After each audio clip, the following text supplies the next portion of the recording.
El Boeing 737 MAX pronto surcará los cielos nuevamente.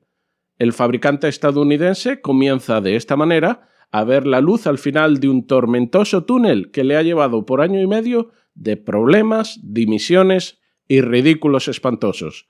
Comenzamos así. Crónicas desde Yanquilandia. Bienvenido.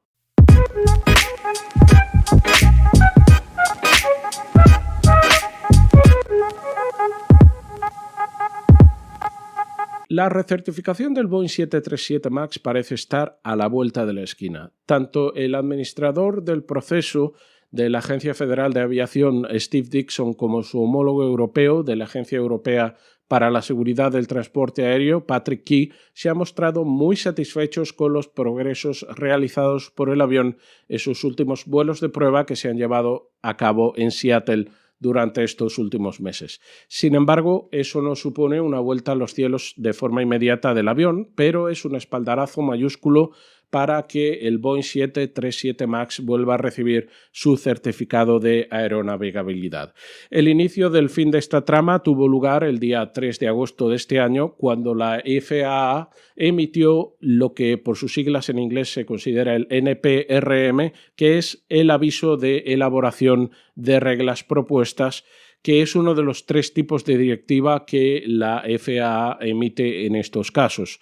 El siguiente paso será el llamado Final Ruling, donde se determinará finalmente qué condiciones deberán cumplir los aviones y qué condiciones deberán readaptar las empresas en cuanto a los entrenamientos y la formación de sus tripulaciones para que el avión pueda volver a entrar en servicio. Para eso queda revisar los últimos datos de los vuelos de prueba y tras ello la FAA podrá emitir una directiva de aeronavegabilidad que abrirá un periodo de comentarios y tras esto el avión podrá entrar nuevamente en servicio.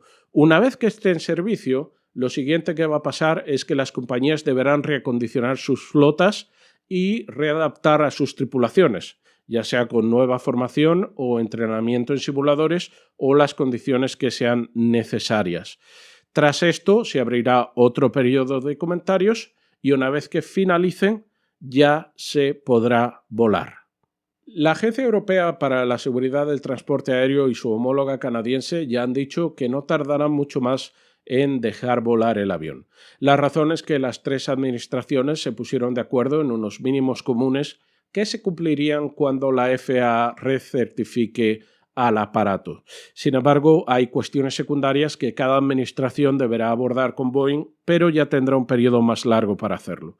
Una vez se certifique el avión, el siguiente paso es que las aerolíneas deberán readaptar sus flotas y deberán recertificar a sus tripulaciones a través de un proceso de formación que deberá llevarse a cabo durante los próximos 1 o 2 meses, tras lo que se abrirá un nuevo periodo de comentarios y el avión podrá volver a entrar en servicio. Estamos hablando principalmente de 1 o 2 meses de proceso, con lo que a finales de diciembre ya podríamos ver volar el 737 MAX en los vuelos en los cielos de Estados Unidos y un mes más tarde o 2 meses como mucho más tarde en los cielos europeos y canadienses. De hecho, American Airlines, que volverá a volar sus aviones 737 MAX desde JFK hasta Miami a partir del 29 de diciembre. Quedan 2 cuestiones principales por resolver. Una, si las aerolíneas estarán dispuestas a volar el 737 MAX en un entorno como es el actual.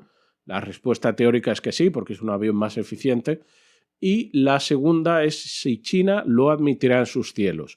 Como ya hemos visto, la CAAC, que es la Administración China de Aviación, está poniendo bastantes problemas y ya ha dicho que su proceso de certificación será aún más largo y que deberán tomarse aún más precauciones y más pruebas para que se considere seguro. La broma le ha costado a Boeing 18.700 millones de dólares entre costes de producción, recertificación y compensaciones a aerolíneas. Además de los 7.300 737 que se encuentran alrededor del mundo, el 20% está aparcado en este momento, con lo que es muy difícil que las compañías aéreas se planteen comprar nuevos aviones cuando tienen otros parados. Hasta aquí, amigos míos, el contenido del día de hoy. Esperamos que os haya gustado lo suficiente como para que le deis a like y ya sabéis que admitimos suscriptores las 24 horas del día sin cita previa.